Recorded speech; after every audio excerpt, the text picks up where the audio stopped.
మాజీ ముఖ్యమంత్రి నారా చంద్రబాబు నాయుడు 2014 ఎన్నికల్లో టీడీపీ మేనిఫెస్టోలో పేర్కొన్న వాటిలో ఏ ఒక్కటి అమలు చేయలేదని Rajahmundry MP city YCP MLA అభ్యర్థి మార్గాని భరత్రాం పేర్కొన్నారు. మాజీ ముఖ్యమంత్రి నారా చంద్రబాబు నాయుడు 2014 ఎన్నికల్లో టీడీపీ మేనిఫెస్టోలో పేర్కొన్న వాటిలో ఏ ఒక్కటి అమలు చేయలేదు అని Rajahmundry MP city YCP MLA అభ్యర్థి మార్గాని భరత్రాం పేర్కొన్నారు. చంద్రబాబు నోరు విప్పితే అన్ని అబద్ధాలే, ఒక్కటి నిజం ఉండదని Rajahmundry MP city YCP MLA అభ్యర్థి మార్గాని భరత్రాం విమర్శించారు. బుధవారం నగరంలోని విఎల్పురం మార్గాని ఎస్టేట్స్ ప్రాంగణంలో గల ఎంపీ కార్యాలయంలో నిర్వహించిన పాత్రికేయుల సమావేశంలో ఎంపీ భరత్ టీడీపీ చంద్రబాబు పైన, ఆ పార్టీ విడుదల చేసిన మేనిఫెస్టో పైన పలు ఆరోపణలు చేశారు. ఎన్నికలు వచ్చాయంటే ప్రజలను మోసం చేసేందుకు ఎన్ని అబద్ధాలైనా ఆడతారన్నారు. ఓటర్లను ప్రలోభపెట్టేందుకు వరాల జల్లు కురిపించడం, నెగ్గిన తర్వాత వాటిని అమలు చేయకపోవడం చంద్రబాబు నైజం అన్నారు. అందుకే దివంగత వైఎస్ఆర్ టీడీపీ చంద్రబాబును ఉద్దేశించి ఆల్ ఫ్రీ బాబు అన్న విషయాన్ని ఈ సందర్భంగా గుర్తు చేశారు. హామీలు ఇవ్వడం, కుర్చీ ఎక్కాక ప్రజలను కరివేపాకు మాదిరిగా తీసిపారేయడం అలవాటే అన్నారు. గత 2014 ఎన్నికల్లో చంద్రబాబు ఇచ్చిన హామీల్లో రైతు రుణమాఫీ ఎక్కడ మాఫీ చేశారో చంద్రబాబు చెప్పాలని ఎంపీ భరత్ డిమాండ్ చేశారు. డ్వాక్రా రుణమాఫీ, చేనేత రుణమాఫీ ఎక్కడ చేశారు చంద్రబాబు అని ప్రశ్నించారు. బాబు వస్తే జాబు గ్యారంటీ అంటూ పెద్ద ఎత్తున ప్రచారం చేయడంతో సహజంగానే యువత నమ్మి ఎంతో ఆశతో మీ విజయాన్ని కృషి చేస్తే తీరా సీఎంగా పదవిలోకి వచ్చాక నిరుద్యోగులకు ఎక్కడ న్యాయం చేశారో చంద్రబాబే చెప్పాలన్నారు. మహాలక్ష్మి పథకం పేరున కనీసం ఒక్కరికైనా 25,000 రూపాయలు ఇచ్చారా అని ప్రశ్నించారు. 2014 ఎన్నికల్లో ఏపీకి ప్రత్యేక హోదా, పోలవరం ప్రాజెక్టు నిర్మాణం, అమరావతి రాజధాని ఇలా ఎన్నెన్నో ప్రజలకు ఆశలు చూపి సీఎం అయ్యాక ప్రత్యేక హోదా ప్రసక్తే లేదన్నారు. పోలవరం నిర్మాణంలో అన్ని లోపాలే. సాక్షాత్తు ప్రధాని మోదీయే చంద్రబాబుకు పోలవరం ఒక ఏటీఎంలా వాడుకుంటున్నారని ఆరోపించిన విషయం ఏపీ రాష్ట్ర ప్రజలందరికీ గుర్తేనన్నారు. ఇన్ని అబద్ధాలు, ఇన్ని మోసాలు చేసి స్కీముల పేరుతో భారీ స్కామ్లు చేసిన చంద్రబాబును, ఆయన మాటలు, ఆయన విడుదల చేసిన మేనిఫెస్టోను ప్రజలు పూర్తిగా నమ్మడం లేదన్నారు. 2018లో ఎన్డీఏతో విభేదించి బయటకు వచ్చిన చంద్రబాబు ప్రధాని మోదీ, అమిత్ షాపై ఎన్ని విమర్శలు, దుర్భాషలు, అవమానించే సంఘటనలు ఇవన్నీ చంద్రబాబు మర్చిపోయినా బీజేపీ అగ్రనేతలు మర్చిపోలేదన్నారు. అందుకే టీడీపీ మేనిఫెస్టో విడుదల సమయంలో బీజేపీ ప్రతినిధి సిద్ధార్థ్ సింగ్ హావభావాలు చూస్తే ఎవరైనా గ్రహిస్తారన్నారు. చంద్రబాబు నోటికొచ్చినట్టు హామీలు ఇస్తే దానికి ఎన్డీఏతో సంబంధం లేదన్నట్లుగా ఉందన్నారు. ఇది గమనించే చంద్రబాబు ఇది టీడీపీ మేనిఫెస్టో అని, ఎన్డీఏకు సంబంధం లేదని వివరణ ఇచ్చుకున్నారని చెప్పారు. బీసీలపై కానీ, కాపు సామాజిక వర్గంపై కానీ, మిగిలిన కులాలపై చంద్రబాబుకు ఏమాత్రం ప్రేమ లేదన్నారు. కానీ వారి ఓట్లు కావాలని, అధికారంలోకి వచ్చాక ఆ నలుగురే పంచుకుంటారని ఎంపీ భరత్ తీవ్ర స్థాయిలో ధ్వజమెత్తారు. జగనన్న అధికారంలోకి వచ్చాక ప్రజాధనాన్ని ప్రజలకే పంచిపెట్టారని, పేదరిక నిర్మూలనకే వెచ్చించారని, సంక్షేమ పథకాలు అందించారన్నారు. చంద్రబాబు తన 14 ఏళ్ల సీఎం హోదాలో పేదల కోసం ఒక్క పైసా అందజేసిన సంఘటన లేదన్నారు. ఎంతసేపు దోచుకోవడం, పంచుకోవడం, దాచుకోవడం తప్పితే పేదల సంక్షేమం, ప్రజా సంక్షేమాన్ని దృష్టిలో ఉంచుకుని ఒక్క పథకాన్ని కూడా సమర్థవంతంగా అమలు చేయలేదన్నారు. ఇప్పుడైనా జైలుకు వెళ్లకుండా తప్పించుకోవడానికి బీజేపీతో పొత్తుకు ఆరాటపడ్డారే కానీ నిజంగా రాష్ట్రాభివృద్ధి, ప్రజల కోసం ఏమాత్రం కాదన్నారు. బీజేపీతో ఎందుకోసం, దేనికోసం పొత్తు పెట్టుకున్నారో ప్రజలకైనా చంద్రబాబు సమాధానం చెప్పాలన్నారు. ఇప్పుడు చేంతాడంత జాబితాతో మేనిఫెస్టో తయారు చేసి ప్రజలను నమ్మించి మోసం చేయడం మీ వల్ల కాదని, ప్రజలు మీకు తగిన గుణపాఠం చెప్పడానికి సిద్ధంగా ఉన్నారని ఎంపీ భరత్ హెచ్చరించారు. ప్రజారంజకంగా సంక్షేమ పాలన అందించిన జగనన్నను సీఎం చేయడానికి ఏపీ రాష్ట్ర ప్రజలు నిర్ణయించుకున్నారని, చంద్రబాబు ఎన్ని కుతంత్రాలు పన్నినా టీడీపీకి ఘోర పరాజయం తప్పదన్నారు. ఈ సమావేశంలో రుడా చైర్మన్ రౌతు సూర్యప్రకాశ్రావు, పార్టీ పరిశీలకులు రావిపాటి రామచంద్రరావు, నగర పార్టీ అధ్యక్షుడు అడపా శ్రీహరి, నక్కా శ్రీనగేష్, పాలిక శ్రీను, పోలు విజయలక్ష్మి తదితరులు పాల్గొన్నారు. చంద్రబాబు నాయుడు గారు, పవన్ కళ్యాణ్ గారు, మరి బీజేపీ ప్రతినిధి అయిన అర్జున్ సింగో లేకపోతే సిద్ధార్థ్ సింగ్, వీళ్ళు ముగ్గురు కలిపి నిన్న ప్రెస్ మీట్ పెట్టడం జరిగింది. ప్రెస్ మీట్ పెట్టి తెలుగుదేశం పార్టీ అంటే ఇది ఎన్డీఏ మేనిఫెస్టో కాదంటండి, ఇది కేవలం ఆంధ్రప్రదేశ్కి సంబంధించిన తెలుగుదేశం మేనిఫెస్టో మటికే అన్న విధంగా నిన్న ప్రెస్ మీట్ సాగడం జరిగింది. ఆ ప్రెస్ మీట్లో కూడా నిన్న విజువల్స్ అందరూ చూసే ఉంటారు నాకు తెలిసి. ఆ విజువల్స్ కూడా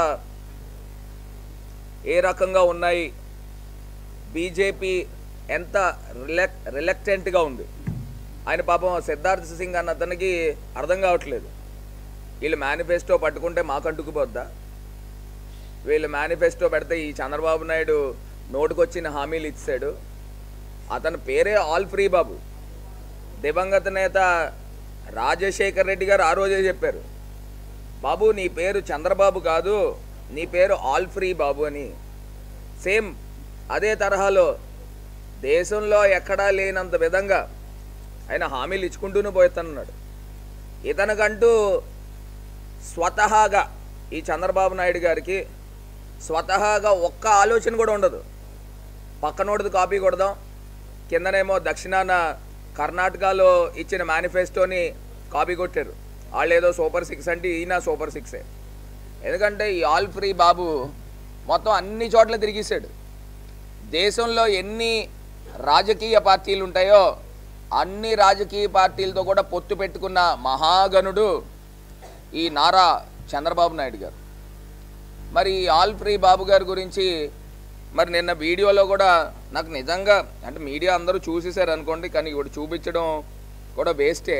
కాకపోతే ఫైనల్ టచ్ ఒకటైతే చూపిస్తాను. ఈయన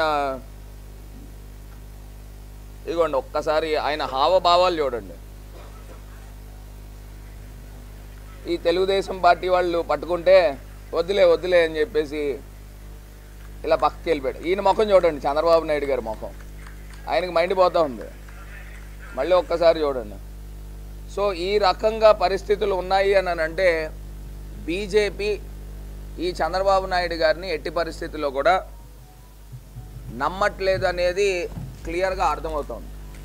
నేను ఇంకొక అంశం కూడా ఈ తెలుగుదేశం పార్టీ వాళ్ళని, ఈ బీజేపీని, జనసేనని అడుగుతూ ఉన్నాం.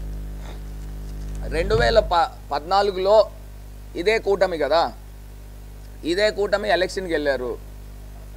2014లో విజయం సాధించారు. 2014లో ఈ కూటమి విజయం సాధించారు.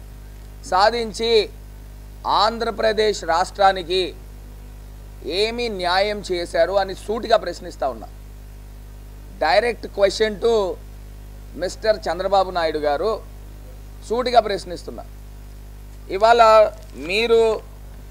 మేము తెలుగుదేశం పార్టీ పైన ఒక ఛార్జ్ షీట్ కూడా రిలీజ్ చేస్తాం. ఎందుకు చేస్తానంటే 2014లో మీరు ఇచ్చిన హామీలు ఇన్ని హామీలు కాదు, లెక్కకు మించినన్ని హామీలు ఇచ్చారు.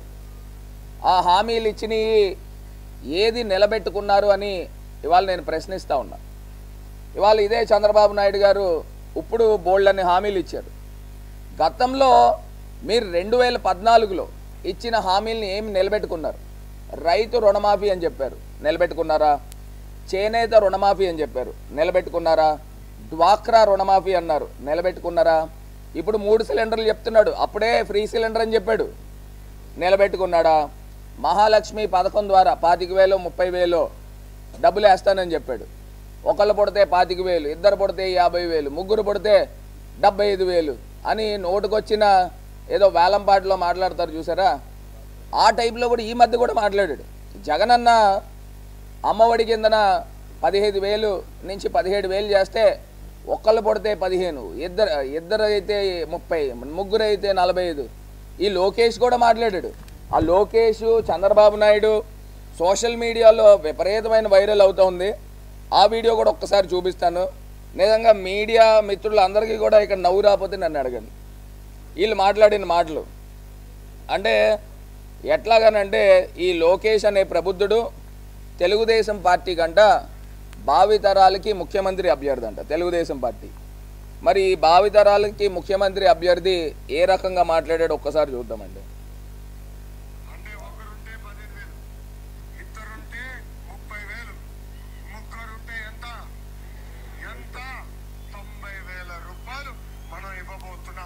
అంటే ముగ్గురు ఇక్కడ మైకి లేదు.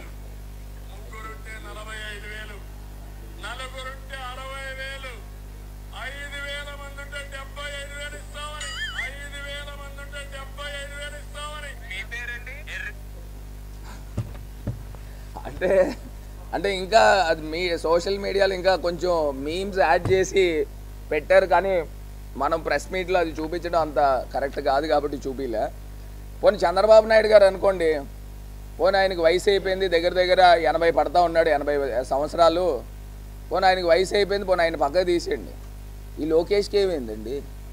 స్టాన్ఫర్డ్ యూనివర్సిటీ అట బాబు, స్టాన్ఫర్డ్ యూనివర్సిటీలో చదువుకుని లెక్కల పంతులు గారు. 3 ఉంటే 90,000 అంట, 2 ఉంటే 30,000 అంట. ఓకే, బాగానే ఉంది. 3 ఉంటే ఎంత అని చుట్టుపక్కల వాళ్ళని అడుగుతున్నాడు. అంటే ఆయన కూడా తిరిగే వాళ్ళు కూడా అలాంటి వాళ్ళే. వాళ్ళు పోనీ వాళ్ళు వెనకాల అందించారో లేకపోతే ఈ నోట్లోంచి వచ్చిందో. మరి ఈయన తెలుగుదేశం పార్టీ కంట భావితరాలకి ముఖ్యమంత్రి అభ్యర్థి అంట. ఎవరైనా ఆంధ్రప్రదేశ్ రాష్ట్ర ప్రజలు ఒప్పుకుంటారండి? సరే, ఈ మేనిఫెస్టో ఈ గతంలో ఈయన ఇచ్చిన దాని గురించే మాట్లాడితే బీసీ సబ్ ప్లాన్ 10,000 కోట్లు చెప్పాడు సంవత్సరానికి. కనీస పక్షాన్ని 2,000 కోట్లు కూడా ఆయన ఖర్చు చేయలేదు. ఇది కాకుండా కాపులకి రిజర్వేషన్ అన్నాడు, హజ్ భవనాలు అని చెప్పాడు, సింగపూర్ లాంటి ఆంధ్రప్రదేశ్ అభివృద్ధి చేస్తా అన్నాడు, స్కిల్ డెవలప్మెంట్ సెంటర్లు అన్నాడు, ప్రత్యేక హోదా అన్నాడు, పోలవరం నిర్మాణం అన్నాడు, నగరానికి హైటెక్ సిటీ లాంటి అభివృద్ధి చేస్తా అన్నాడు, ఇంటికో ఉద్యోగం అన్నాడు, 2,000 నిరుద్యోగ భృతి అన్నాడు, 10వ తరగతి ఇంటర్ విద్యార్థులకి సైకిల్ అన్నాడు, ఇంటర్మీడియట్ విద్యార్థులకి ట్యాబ్లు అని చెప్పాడు. ఇది కాకుండా 5,000 కోట్లు కాపు కార్పొరేషన్ అన్నాడు, బుల్లెట్ ట్రైన్లు అన్నాడు, ముస్లింలకి ఉచిత విద్య అన్నాడు. ఇన్ని ఉన్నాయండి ఈయన. అంటే 640 హామీల్లో నేను ఒక 20 చెప్పాను. ఏం చేశాడండి? 2014లో ఈ ముఖ్యమంత్రి కిందన పనిచేసిన ఈ చంద్రబాబు నాయుడు గారు ఏం చేశారు అని అడుగుతున్నా. ఏమీ చేయకపోగా మళ్ళీ ఇప్పుడు 2024లో ఈయన మళ్ళీ ఈ ఎన్డీఏతో పంచం చేరాడు. ఏం చేస్తాడండి? పంచం చేరి ఏమి నిలబెట్టుకుంటాడండి? నేను ఇవాళ సూటిగా ఈ చంద్రబాబు నాయుడు గారిని ప్రశ్నిస్తున్నా. మీరు 2018లో ఎన్డీఏ నుంచి బయటకు వచ్చారు. ఎందుకు బయటకు వచ్చారు? కారణం ఏంటి? ప్రత్యేక హోదా ఇవ్వలేదనే కదా బయటకు వచ్చారు. ఆంధ్రప్రదేశ్కి అన్యాయం చేశారనే కదా బయటకు వచ్చారు. తిట్టిన తిట్లు, అన్ని తిట్లు ఉంటాయని కూడా ఎవరికి తెలియదు. అన్ని తిట్లు సాక్షాత్తు ప్రధానమంత్రి గారిని తిట్టారే. అమిత్ షా గారు తిరుపతి వస్తే ఆయన పైన చెప్పులు ఇసిరిపించారే. ఎన్ని చెయ్యాలో నీచ నికృష్ట పనులు అన్నీ చేశాడు. చేసి ఈ 2024లో ఎందుకు పొత్తు పెట్టుకున్నారు?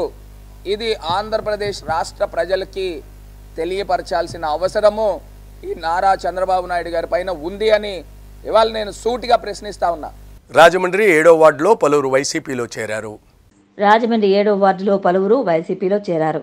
రాజమండ్రి నగరంలోని 7వ వార్డు గోరక్షణపేటలో టీడీపీ, జనసేన పార్టీలకు చెందిన సుమారు 300 మంది వైఎస్ఆర్ కాంగ్రెస్ పార్టీలో చేరారు. నగర వైసీపీ అధ్యక్షుడు అడపా శ్రీహరి అధ్యక్షతన జరిగిన ఈ కార్యక్రమానికి Rajahmundry MP, city YCP MLA అభ్యర్థి మార్కాని భరత్రాం ముఖ్య అతిథిగా హాజరయ్యారు. పార్టీలో చేరిన వారందరికీ వైసీపీ కండువాలు కప్పి సాదర స్వాగతం పలికారు. ఈ సందర్భంగా ఎంపీ మాట్లాడుతూ రాజమండ్రి ఎంపీగా నగరానికి, ప్రజలకు ఎంతవరకు సేవ చేయాలో అంతకు మించి చేశానన్నారు. నా ప్రోగ్రెస్ ప్రజలకు కనబడేలా ఉంచాను అన్నారు. ఇదిగో ఇది చేశాను అని చెప్పి ప్రజల ముందుకు వచ్చి గర్వంగా ఓట్లు అడుగుతున్నాను అన్నారు. మరి ఒకే కుటుంబంలో 16 సంవత్సరాలు మేయర్గా, ఎమ్మెల్సీగా, ఎమ్మెల్యేగా పదవులు పొందిన ఆదిరెడ్డి కుటుంబం నగరానికి, ప్రజలకు ఏం చేశారో ప్రోగ్రెస్ రిపోర్ట్ ప్రజల ముందు ఉంచాలన్నారు. 2014లో టీడీపీ ఎంపీగా గెలిచిన మురళీమోహన్, 2019 ఎన్నికల్లో సిటీ టీడీపీ ఎమ్మెల్యేగా గెలిచిన ఆదిరెడ్డి భవానీ ఈ నగరానికి ఏం చేశారో ప్రజలకు చెప్పాలని ఎంపీ భరత్ డిమాండ్ చేశారు.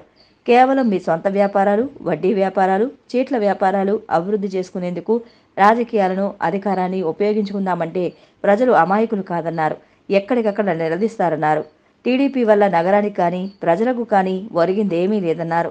జగనన్న ఏది చెప్పారో అది చేశారన్నారు.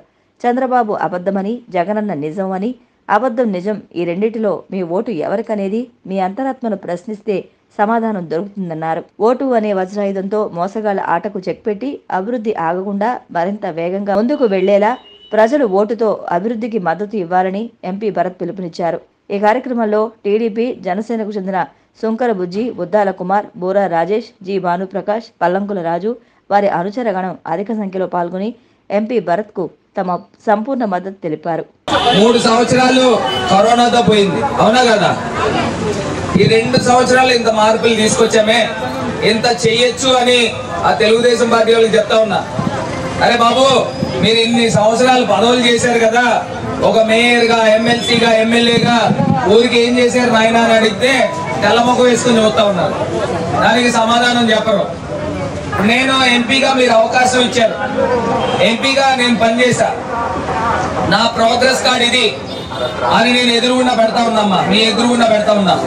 నేను పనిచేశాను, నా progress card Morampudi flyover, Kambala Cheruvu, happy street, eat street, ESI hospital, medical college, Y junction దగ్గర నుంచి Lala Cheruvu road, Q garden, open air amphi theatre, Anam Kala Kendram. మళ్ళీ నాకు అవకాశం ఇవ్వండి, రేపో ఎల్లుండో మేనిఫెస్టో రిలీజ్ చేస్తా ఊరికి. ఇవన్నీ చేస్తానని మీ ముందు పెడతా. ఇదే తెలుగుదేశం పార్టీ వాళ్ళు 16 సంవత్సరాలు పదవులు చేశారు కదా. మేయర్, ఎమ్మెల్సీ, ఎమ్మెల్యే, మీ ప్రోగ్రెస్ కార్డు పెట్టండి బయట. ఎమ్మెల్యే గారు మీ ప్రోగ్రెస్ కార్డు బయట పెట్టండి. ఎమ్మెల్సీ గారు మీ ప్రోగ్రెస్ కార్డు బయట పెట్టండి. మేయర్ గారు మీ ప్రోగ్రెస్ కార్డు బయట పెట్టండి. నా ప్రోగ్రెస్ కార్డు ఇది, నేను బయట పెడతా ఉన్నా, మీరు చూపించండి. మీరు కనీసం ఒకటైనా ఏదైనా చేస్తే నాకు చెప్పండి, నేను తెలుసుకుంటాను. కొన్ని మీకు తెలిసినా నాకు చెప్పండి, నేను తెలుసుకుంటాను. ఊరికి ఏం చేయరంట, ఎమ్మెల్యే పదవులు కావాలంట. దేనికంట? వడ్డీ వ్యాపారాలు చేసుకోవడానికా? చెట్ల వ్యాపారాలు చేసుకోవడానికా? దేనికమ్మా? ప్రజలు ఎవరైనా కూడా రెండే కోరుకుంటారమ్మా. ఈవిడ కానీ, నేను కానీ, మీరు కానీ అందరూ కూడా రెండు కోరుకుంటారు. ఒకటి, ఈ ఎమ్మెల్యే వలన, ఈ ఎంపీ వలన, ఈ ప్రభుత్వం వలన నాకు కానీ నా కుటుంబానికి కానీ ఏమి మేలు జరిగింది అని ఒకటి కోరుకుంటారు. అవునా కదా? ఏం చేయొద్దని అనుకుంటారా? చేయాలని అనుకుంటారా లేదా? ఎమ్మెల్యే వలన, ఈ ఎంపీ వలన, ఈ ప్రభుత్వం వలన అభివృద్ధి చెందిందా? నా రాజమండ్రిని ఏమన్నా మార్చేదా? నా వల్ల, మన ప్రభుత్వం వల్ల, జగనన్న వల్ల ఊరు మారిందా లేదా? ప్రతి ఇంటికి సంక్షేమ పథకాలు అందుతున్నాయి కదా. మరి ఇవన్నీ కూడా ప్రభుత్వం వల్ల, నేను ఉండడం వల్ల మీ ఇంటికి ఏమన్నా పథకాలు ఇచ్చేవారా? మీ బంగారాలు బ్యాంకుల్లో పెట్టండి, విడిపించద్దు, బాబు వచ్చేస్తున్నాడు అని చెప్పారు. ఏమన్నా చేశాడమ్మా? కావాలన్నాడు, బాబు వచ్చాడు. జాబ్ వచ్చిందా? ఒకరికైనా వచ్చిందా? నారా లోకేష్ వచ్చిందా? ఇంకా అతను పెడితే ఎవరికి రాలా. ఇంకో మాట ఏం చెప్పారు? మహాలక్ష్మి అని ఒక పథకం పెట్టారంట. ఆ మహాలక్ష్మి పథకం ఏంటంటే, ఇంట్లో ఆడపిల్ల పుడితే, అమ్మాయి పుడితే 25,000 ఇస్తానని చెప్పాడు. 75,000 అన్నాడు ఎవరికైనా. అదే జగనన్న గారు ఏం చెప్పాడు? అమ్మఒడి ఇస్తానని చెప్పాడు. అవునా కాదా? ఇచ్చారా లేదా? చేయూత ఇస్తా అన్నాడు. ఇచ్చారా లేదా? పెన్షన్ 3,000 ఇంటికి పంపిస్తా అన్నాడు వాలంటీర్తో. పంపించాడా లేదా? గట్టి చెప్పండి. చంద్రబాబు నాయుడు ఏంటి? చంద్రబాబు నాయుడు ఏంటి? జగనన్న ఏంటి? జగనన్న ఏంటి? మనం నిజం పక్షాన్ని నుంచి ఉంటామా, అబద్ధాన్ని పక్షాన్ని నుంచి ఉంటామా? నిజం అన్నోళ్ళు చేతులు ఎత్తున్నామా? ఏమా నీకు వద్దా? అబద్ధం ఎవరికి కావాలి? అబద్ధాన్ని కోటేస్తామా? అబద్ధాన్ని కోటేస్తామా? మీకు కానీ పిల్లల భవిష్యత్తు గురించి కానీ ఓటు వేయాల్సింది ఎవరికి? జగన్ గుర్తేంటి? జగన్ గుర్తేంటి? ఫ్యాన్ గుర్తుకు వేస్తేనే మన జీవితాలు బాగుంటాయి. అమ్మ, ఫ్యాన్ ఎక్కడ ఉండాలి? గట్టి చెప్పండి. ఫ్యాన్ ఎక్కడ ఉండాలి? ఫ్యాన్ ఎక్కడ ఉండాలి? ఇంట్లో. సైకిల్ ఎక్కడ ఉండాలి? సైకిల్ ఎక్కడ ఉండాలి? ఇంటి బయట ఉండాలి. గల్లు మంది బాస్ ఎక్కడ ఉండాలి? గ్లాస్ ఎక్కడ ఉండాలి? గ్లాస్ ఎక్కడ ఉండాలి? గ్లాస్ సింక్ లో ఉండాలి. అర్థమైందా? సో ఇంట్లో మనం హాయిగా, చల్లగా, హాయిగా ఉండాలి అని అంటే జగనన్న రావాలి. జగనన్న రావాలి అంటే మన అమ్మ, నేను ఇప్పుడు చెప్పిన మాటలన్నీ అక్షర సత్యాలు. ఇందులో ఏమన్నా అబద్ధం ఉంటే నన్ను నిలదీయండి. ఏమయ్యా నువ్వు అబద్ధాలు మాట్లాడుతున్నావు, నన్ను నిలదీయండి. ఈ తెలుగుదేశం పార్టీ వలన 5 సంవత్సరాలు ఒక మాజీ ఎంపీ మురళీమోహన్ గారు ఊరికి ఏమన్నా చేశాడా? గారు ఊరికి ఏమన్నా చేసిందా? చెప్పండి అమ్మా, చేతి చేసింది అని చెప్పండి. తెలుగుదేశం పార్టీ ఒక ఎంపీ, తెలుగుదేశం పార్టీ ఒక ఎమ్మెల్యే ప్రజల్ని నమ్మించి ఓట్లు వేయించుకుని అబద్ధాలు ఆడి ఓట్లు వేయించుకుని మిమ్మల్ని అందరినీ కూడా మోసం చేశారు. మరి నేను అనే వ్యక్తిని ఎంపీ కింద లేననుకోండి, మురళీమోహన్ గారు ఎంపీ కింద ఉన్నారు అనుకోండి, ఊరికి ఏమన్నా చేతుడా? మోనంపూడి ఫ్లైఓవర్ వచ్చేదా? ఇవన్నీ డెవలప్మెంట్లు అయ్యేవా? అన్ని ఆలోచన చేసి మన గుర్తేంటమ్మా, ఎమ్మెల్యేగా ఎవరు పోటీ చేస్తున్నారమ్మా? నేనేనా? నాకేనా? అమ్మా మీ వారం వారం రివ్యూ చేస్తాను అధికారులతో. ఏ ఇంటికి రేషన్ కార్డు లేదో రేషన్ కార్డు ఇప్పించే బాధ్యత తీసుకుంటా. ఏ అవ్వాతాతలకి అర్హులైన వాళ్ళకి పెన్షన్ రావట్లేదో పెన్షన్ ఇప్పించే బాధ్యత తీసుకుంటా. ఎవరికైతే అర్హులైన నిరుపేదలు ఉన్నారో వాళ్ళకి ఇళ్ల స్థలం లేదో ఇళ్ల స్థలం ఇప్పించే బాధ్యత పూర్తి స్థాయిగా మీ పెద్ద కొడుకు తీసుకుంటాడని మీ అందరికీ కూడా 2 చేతులు జోడించి నమస్కరించి మాట ఇస్తా ఉన్నా. కంబాల చెరువు చుట్టుపక్కల ఒక 15-20 బండ్లు ఉంటే ఇవాళ 350 తోపుడు బండ్లు తయారైనాయి కంబాల చెరువు మొత్తం చుట్టుపక్కల. అంటే ఎందుకు వచ్చినాయి? ఊరు మారుతా ఉంది, జనాలు వస్తా ఉన్నారు. రాజమండ్రి జనాలు కాదు, రాజమండ్రి జనాలు వస్తే దానికి 2 జనాలు కాకినాడ నుంచి భీమవరం దగ్గర నుంచి అమలాపురం ఆడుతూ ఉంది. అంటే అంత అభివృద్ధి చేశాం రాజమండ్రి. మరి ఈ అభివృద్ధి ఇంకా పరిగెత్తాలి అన్నారంటే ఖచ్చితంగా మీరందరూ కూడా ఒక్కొక్కళ్ళు 10 మందితో ఈ మాటలు చర్చించాలి. నేను చెప్పిన మాటలు చంద్రబాబు నాయుడు ఇలా చేశాడు, ఇంట్లో అర్ధరాత్రి 12ంటికి కూడా కుళాయి ఇప్పితే మంచినీళ్ళు వచ్చే కార్యక్రమం జరగబోతోంది.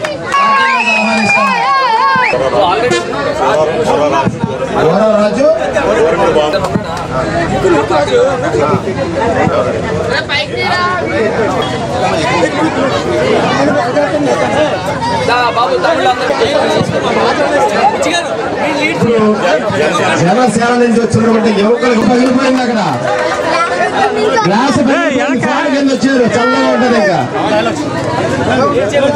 గట్టిగా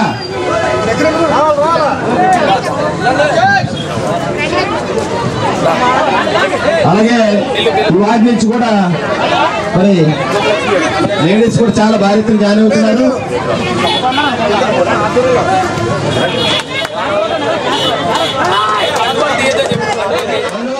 ఎవరు కొండవాళ్ళు దిగండి. భక్తి గారి నాయకత్వం,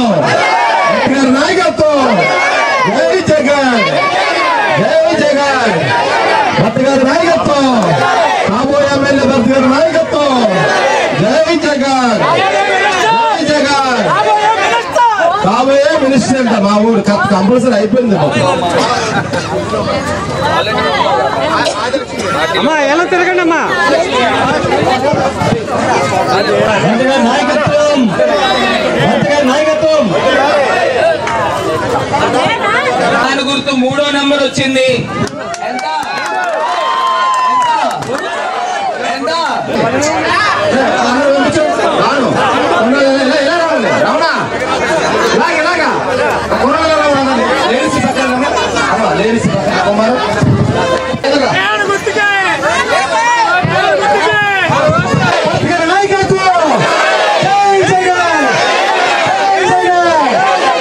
రాజమండ్రిలో పలు వార్డుల్లో Rajahmundry MP city YCP MLA అభ్యర్థి మార్గాని భరత్రామ్ ఎన్నికల ప్రచారాన్ని ముమ్మరం చేశారు. రాజమండ్రి సిటీ 34వ వార్డ్ ఆర్యాపురం రెడ్డిలపేట రామాలయం వద్ద నుండి గడప గడపకు కార్యక్రమంలో Rajahmundry MP city YCP MLA అభ్యర్థి మార్గాని భరత్రామ్ పాల్గొన్నారు. సంక్షేమ పథకాలు కొనసాగాలంటే తప్పనిసరిగా మళ్లీ జగన్మోహన్ రెడ్డిని ముఖ్యమంత్రిగా ఆశీర్వదించాలని విజ్ఞప్తి చేశారు. ఈ కార్యక్రమంలో డోడా చైర్మన్ రౌతు సూర్యప్రకాశ్రావు, రాజమండ్రి పార్లమెంట్ నియోజకవర్గ అభ్యర్థి డాక్టర్ గూడూరి శ్రీనివాస్ తదితరులు పాల్గొన్నారు. నేను ఇగో నా ప్రోగ్రెస్ కార్డ్ ఇది అని నేను చూపిస్తున్నా. రాబోయే రోజుల్లో నేను మేనిఫెస్టో రిలీజ్ చేస్తా. రేపెల్లుండిలో మేనిఫెస్టో రిలీజ్ చేసి ఇదిగో రాబోయే రోజుల్లో నేను ఇది చేస్తాను అని భరత్ ప్రామిస్ ఇది అని ప్రపంచ పటంలో చూపిస్తాను. రాజమండ్రి అనే ఒక అద్భుతమైన నగరం ఉంది అని చేస్తూ ఆఖరిగా ఒక్క మాటతో కంప్లీట్ చేస్తాను. రేపు మనం స్థానికంగా ఇక్కడ ఎమ్మెల్యే అయిన తర్వాత నేను చేయబోయే మొట్టమొదటి కార్యక్రమం ఏంటంటే వారం వారం అధికారులతో రివ్యూ చేస్తాం. రాజమండ్రిలో ఒకసారి వారం వారం రివ్యూ చేస్తాం. గుడ్ మార్నింగ్ రాజమండ్రితో స్టార్ట్ చేస్తా. ప్రతిరోజు రాజన్న రచ్చబండ పెట్టి ప్రాబ్లమ్స్ అన్ని సాల్వ్ చేస్తాం. ఇవన్నీ కూడా పెద్ద లిస్ట్ పెట్టుకుంటా వారం వారం అధికారులతో రివ్యూ చేసి ఎవరికైతే రేషన్ కార్డు లేదో ఇప్పించే బాధ్యత తీసుకుంటాం. ఎవరికైతే ఇళ్ల పట్టా రాలేదో అవి ఇప్పించే బాధ్యత తీసుకుంటాం. ఇప్పించే బాధ్యత తీసుకుని ప్రజలందరి యొక్క సంక్షేమము నేను ప్రతి ఇంటికి కూడా పెద్ద కొడుకు బాధ్యత తీసుకుంటానని మీ అందరికీ కూడా మాట ఇస్తూ రాజమండ్రిలో మనం ఈ అభివృద్ధి ఆగద్దమ్మా. రోడ్లు జరుగుతున్నాయా లేవా? అయినప్పటికీ కూడా డ్రైన్ల వర్కులు జరుగుతున్నాయా లేవా? ఇవాళ ఏంటంటే ఎమ్మెల్యేలు అయిపోవడం, చెట్ల వ్యాపారం చేయడం, ఎమ్మెల్యేలు అయిపోవడం, వడ్డీ వ్యాపారాలు చేయడం తప్పితే వేరే ఆలోచన ఏం లేదు. వాళ్ళు ఇది చేశారని చూపిమనండి, నాకు చేశారని చెప్పమనండి. ఏ రోజైతే ప్రజలు నిలదీస్తారో ఆ అడుగులు ముందుకు వేసుకుంటూ ముందుకు వెళ్దాం. జై జగన్. నెంబర్ ఏంటి? 3 ఏంటి మన నెంబర్ ఏంటి? మన నెంబర్ ఏంటి? 3వ నెంబర్ వచ్చింది. రేపు ఎమ్మెల్యే అభ్యర్థిగా 3వ నెంబర్ వచ్చింది. అదే విధంగా ఎంపీ అభ్యర్థిది కూడా నెంబర్ ఎంత? అది 3. అసలు కన్ఫ్యూజన్ ఉండదు. వేస్తామని ఈ సందర్భంగా తెలియపరుస్తూ నేను ఒక్కసారి చంద్రబాబు నాయుడు గారు చెప్తున్నాడు ఏదో వేలంపాటి కింద ఇంట్లో ఒకళ్ళుంటే 15,000, ఇద్దరుంటే 30,000, ముగ్గురుంటే లోకేష్ ఏం చెప్పాడు ఒకసారి ఏందో అమ్మఒడి పథకం. ఆయన అంటే ఏ పథకాలు ఇవ్వడు, మనం ఒకటి ఇస్తానంటే వాళ్ళు 2 ఇస్తానంటాడు. ఎందుకంటే ఎలాగ ఎవడు. ఒక్కసారి చూడండి అమ్మా, ఈ లోకేష్ అనే ప్రబుద్ధుడు చంద్రబాబు నాయుడు గారు అమ్మఒడి పథకం గురించి ఏం మాట్లాడారో విందాం. ఇద్దరుంటే 30,000, ఒకటోసారి 90,000.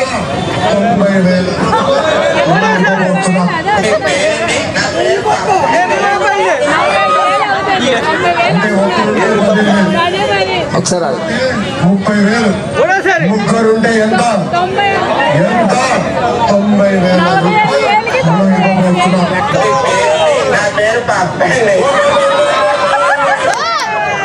ఇద్దరుంటే 30,000, ముగ్గురుంటే 45,000, నలుగురుంటే 60,000, 5,000 ఉంటే 75,000 ఇస్తాం.